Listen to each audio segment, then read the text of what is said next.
Class 8वीं की विज्ञान की पुस्तकें है ना, अध्याय 9 को बारीकी तौर पे पढ़े एवं पढ़ाए है ना, जिसमें से बहुत सारे कठिन शब्द लिखे।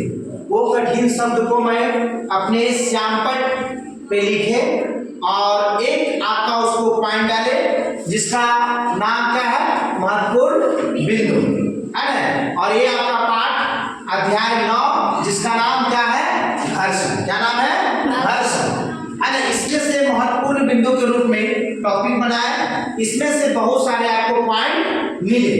इसमें से पहला पॉइंट है घर्षण बल। क्या है, घर्षण बल। तो मैंने पहले बताया था कि घर्षण बल दो वस्तुओं के सतह के विपरीत लगने वाले जो बल होते हैं उसको हम लोग क्या कहते हैं, घर्षण बल। क्या कहते हैं, क्या कहते हैं, घर्षण बल हमेशा दो वस्तुओं के सापेक्षिक गति को विरोध करता है। कौन बल विरोध करता है, घर्षण बल। कौन बल विरोध करता है, घर्षण बल। चलिए पॉइंट नंबर 2। पॉइंट नंबर 2 आपका तरल। क्या है, तरल। तरल में आपका विज्ञान के क्षेत्र में दो पदार्थ को रखा गया है। पहला का नाम गैस, दूसरा का नाम द्रव। तो जो पदार्थ उड़ सकता है, बह सकता है, वैसे पदार्थ को है ना क्या कहते हैं, तरल कहते हैं। क्या कहते हैं, तरल कहते हैं। तो अब आते हैं पॉइंट नंबर 3। पॉइंट नंबर 3 है घर्षण के प्रकार। घर्षण के प्रकार आपको किताब में मुख्यतः घर्षण के 3 प्रकार बताए गए हैं, जिसमें से पहला प्रकार स्थायिकी घर्षण, दूसरा सर्पी घर्षण, तीसरा लोटनिक घर्षण। मैंने पहले भी बताया है कि जब कोई वस्तु विराम में है, विराम से जस्ट उसको गति में ला रहे हैं, तो उस समय जो घर्षण बल काम करता है उसको हम लोग स्थायिकी घर्षण करते हैं। जब कोई वस्तु फिसल रहा है ना, फिसल रही है एक सतह से दूसरे सतह के बीच है ना, दूसरे सतह पर, तो उस समय जो घर्षण बल काम कर रहा है उसको हम लोग कहेंगे सर्पी घर्षण। जब कोई वस्तु एक सतह से दूसरे सतह पर यदि लुढ़क रही है तो उस समय जो घर्षण बल काम कर रहा है उसको हम लोग कहेंगे लोटनिक घर्षण। क्या कहेंगे, लोटनिक घर्षण है ना। अब आते हैं पॉइंट नंबर 4। पॉइंट नंबर 4 यदि आपसे कोई पूछता है कि घर्षण जो भी बल है या जो भी घर्षण है यदि उसको हम लोग क्रम में सजाएंगे। क्रम करने का मतलब बढ़ते क्रम या घटते क्रम में है ना। यदि आपसे बोलिए पूछते कि स्थायिकी घर्षण, लोटकी घर्षण, लोटनिक घर्षण, सर्पी घर्षण को है ना बढ़ते क्रम में सजाइए या घटते क्रम में सजाएंगे, तो इन बातों को ध्यान देना कि किस घर्षण बल का मान ज्यादा होता है। सबसे ज्यादा जो घर्षण बल का मान स्थायिकी घर्षण बल का होता है, उससे कम सर्पी घर्षण का, उससे कम लोटनिक घर्षण का। तो देखिए उसी तरीका से हम सजा दिए। यदि आपसे घटते क्रम में पूछे तो सजाना है पहले स्थायिकी घर्षण सबसे ज्यादा होगा, उसके बाद सर्पी घर्षण, उसके बाद लोटनिक घर्षण।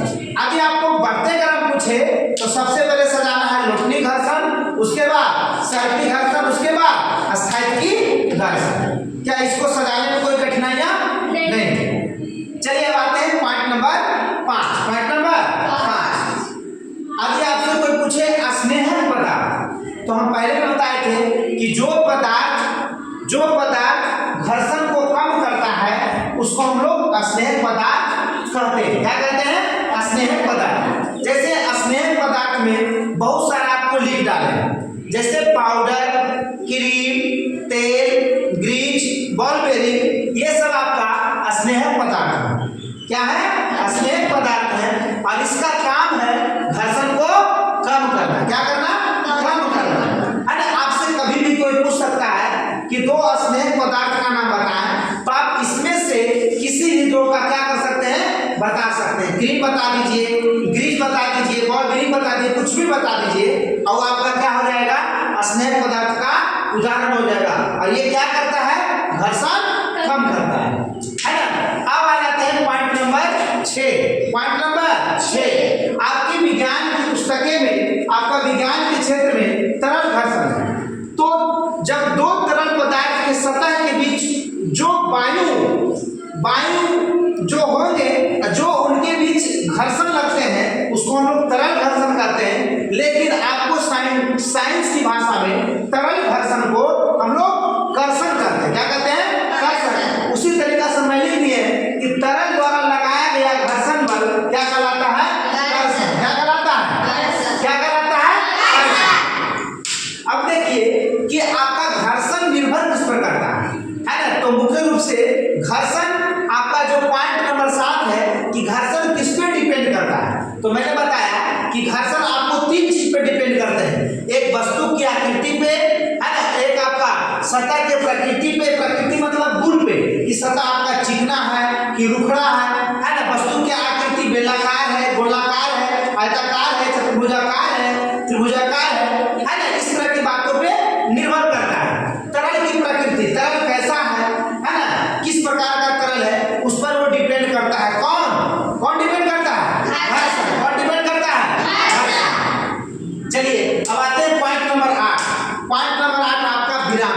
तो मैंने पहले बताया था कि समय बीतता जाए और आप एक स्थान से दूसरे स्थान पे नहीं जाइएगा तो ऐसे चीज को क्या कहेंगे? विराम। क्या कहेंगे? विराम कहेंगे।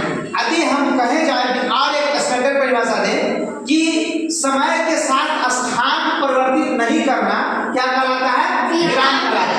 यदि इससे भी आपको संतुष्ट नहीं होता है तो बोलेंगे कि समय के साथ यदि किसी वस्तु की जो चाल होगा 0 किलोमीटर पर घंटा हो तो उसको हम लोग क्या कहेंगे? विराम।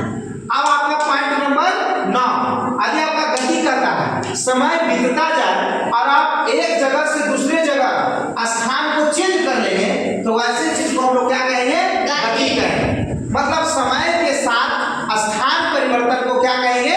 गति कहेंगे। क्या कहेंगे? गति कहेंगे। अब आता है घर्षण के उदाहरण। आता है क्या? आता है घर्षण के उदाहरण। Point number 10। अब देखिए कि घर्षण के उदाहरण में है कि खली द्वारा श्यामपट्ट पर लिखना। खली द्वारा श्यामपट्ट पर लिखना किसका उदाहरण है? घर्षण का। पेन पेंसिल से कॉपी पर लिखना किसका उदाहरण है? घर्षण का। दीवार में काटी ठोकना किसका उदाहरण है? घर्षण का। सड़क पर वाहन या मनुष्य का चलना या जीव जंतु का चलना किसका उदाहरण है? घर्षण का। चप्पल या जूता का घिसना किसका उदाहरण है? घर्षण का। अरे धागा में गांठ लगना या बिठा लगना किसका उदाहरण है? घर्षण का। यदि आपसे कोई पूछे कि घर्षण का 2 उदाहरण बताए तो क्या इसमें से कोई 2 उदाहरण बता सकते हैं? नहीं बता सकते है ना? बता सकते हैं। हम लोग भी जो चल रहे हैं वो घर्षण का ही देन। अगर घर्षण नहीं होता तो हम लोग नहीं चल पाते।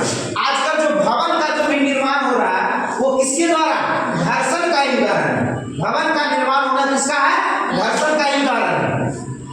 चलिए आ जाते हैं पॉइंट नंबर 11, लोटनिक घर्षण है ना, लोटनिक गति। लोटनिक गति जब कोई वस्तु है ना लुढ़क रही है तो उस प्रकार की जो गति हो रही है उसमें उसको क्या कहेंगे? लोटनिक गति है ना। और जब कोई वस्तु लोटनिक गति कर रहा है और उस गति को जो बल विरोध कर रहा है उसको क्या कहेंगे? लोटनिक घर्षण। क्या कहेंगे? लोटनिक घर्षण। क्या कहेंगे? लोटनिक घर्षण है ना। अब आते हैं पॉइंट नंबर 13। पॉइंट नंबर 13 में है कि घर्षण शत्रु और मित्र है। यदि जहां पे घर्षण बल ज्यादा होगा वहां आप लोग कह सकते हैं वो दोस्त है, मित्र है। जहां पे घर्षण बल कम होगा वहां पे कह सकते हो क्या है? शत्रु है। जैसे आपका टाइल्स मार्बल पे यदि घर्षण बहुत कम है, हम लोग गिरते हैं तो बहुत अच्छा अनुभव होता होगा? नहीं है ना। कहने पर तो आपको गोड़ टूट जाएगा, हाथ टूट जाएगा, पैर टूट जाएगा। क्यों? क्योंकि वहां पे घर्षण बल कम है। उस समय में आपको पता चलता होगा कि घर्षण बल हमारा बहुत बड़ा दुश्मन, बहुत बड़ा क्या है? शत्रु है ना। तो ऐसा भी कहीं कहीं ऐसा भी महसूस होगा कि जहां पे घर्षण बहुत कम होगा वहां आपको दोस्त भी बनेगा और जहां घर्षण बल बहुत ज्यादा होगा वहां पे आपको क्या बनेगा? शत्रु भी बन सकता है। यदि आप कोई चीज को प्लेन करना चाहते होंगे है ना तो ज्यादा रुखड़ा होता होगा आप गुस्सा हो जाते होंगे कि इतना बहुत समय लग रहा है ना, समझ में रहा। तो वहां पे आपका क्या होगा? उल्टा हो गया कि उल्टा होगा? तो वही बात है। चलिए आप आगे जो कुछ पॉइंट लिखे हैं कि घर्षण बल या घर्षण कहिए है ना, घर्षण बल का जो सूत्र होगा क्या होगा? मतलब घर्षण गुणांक, घर्षण गुणांक गुणे अभिलंब बल, घर्षण गुणांक गुणे अभिलंब बल। ये जो सिंबल है इसको हम लोग साइंस की भाषा में म्यू पढ़ते हैं। क्या पढ़ते हैं? म्यू। ये जो सिंबल है इसकी साइंस की भाषा में हम लोग म्यू पढ़ते हैं। क्या पढ़ते हैं? म्यू। क्या पढ़ेंगे? म्यू पढ़ेंगे। अरे तो घर्षण बल बराबर अरे घर्षण गुणांक गुने अभिलंब बल। कहीं कहीं आपको प्रतिक्रिया बल भी लिखा हुआ मिलेगा। चलिए देखिए यहाँ पे लिख डाले कि घर्षण बल को ही घर्षण कहते हैं। यदि आप घर्षण बल बोल रहे हैं या घर्षण बोल रहे हैं, दोनों एक ही चीज है। पहले पर समझ में आ रहा है? आप घर्षण बल बोलिए या घर्षण बोलिए, दोनों का समझदारी क्या है? एक ही चीज है ना। और आपका देखिए कुछ इसमें पॉइंट लिखे हैं कि घर्षण जो बल होता है हमेशा दो सतह के बीच लगेंगे, लेकिन उसकी दिशा क्या होगा? उल्टा होगा। उसकी दिशा क्या होगा? उल्टा होगा। और मैंने पहले बताया था कि जो घर्षण जो बल होते हैं वो हमेशा विरोध करने का काम करते हैं। क्या चीज का? गति का। क्या चीज का? गति का, है ना। आप देखिए कि घर्षण बल का ऐसा यूनिट क्या होगा? न्यूटन। चाहे आप कोई भी बल पूछे, घर्षण बल बोले, लोटनी घर्षण बल बोले, सर्पी घर्षण बल बोले, है ना, स्थैतिक घर्षण बल बोले, कुछ भी बल पूछे तो उस बल का ऐसा यूनिट क्या होगा? न्यूटन। क्या होगा? न्यूटन। घर्षण गुणांक बराबर है ना घर्षण बल बटा अभिलंब बल। घर्षण बल बटा अभिलंब बल, है ना। अभी बताइए घर्षण बल का ऐसा यूनिट न्यूटन और अभिलंब बल का ऐसा यूनिट न्यूटन। न्यूटन न्यूटन कटेगा तो क्या इसका मात्रक होगा? मात्रक होगा? नहीं। मतलब घर्षण गुणांक का कोई मात्रक नहीं होगा, है ना। घर्षण गुणांक का अधिकतम मान कितना होगा? 1। न्यूनतम मान 1 से कम, मतलब न्यूनतम मान 0, न्यूनतम मान 0 और अधिकतम मान 1। अधिकतम मान 1, है ना। तो याद रखिए कि जिसका घर्षण गुणांक ज्यादा होगा, है ना, जिसका घर्षण गुणांक ज्यादा होगा तो मान लीजिए कि उसका घर्षण बल क्या होगा? ज्यादा होगा। जिसका घर्षण गुणांक ज्यादा होगा, है ना, उसका घर्षण बल क्या होगा? ज्यादा होगा। या ऐसे भी पढ़ सकते हैं कि जिसका घर्षण बल ज्यादा होगा उसका घर्षण गुणांक क्या होगा? ज्यादा होगा। जिसका घर्षण बल कम होगा उसका घर्षण गुणांक भी क्या होगा? कम होगा। और इसका उल्टा अभिलंब बल यदि ज्यादा होगा तो घर्षण गुणांक कम होगा, अभिलंब बल कम होगा तो घर्षण गुणांक ज्यादा होगा, है ना। तो समझ में आ गया कि घर्षण गुणांक का अधिकतम मान 1 और नहीं तो 1 के बराबर। मतलब घर्षण गुणांक का अधिकतम मान 1 और 1 के छोटा, 1 और 1 से छोटा।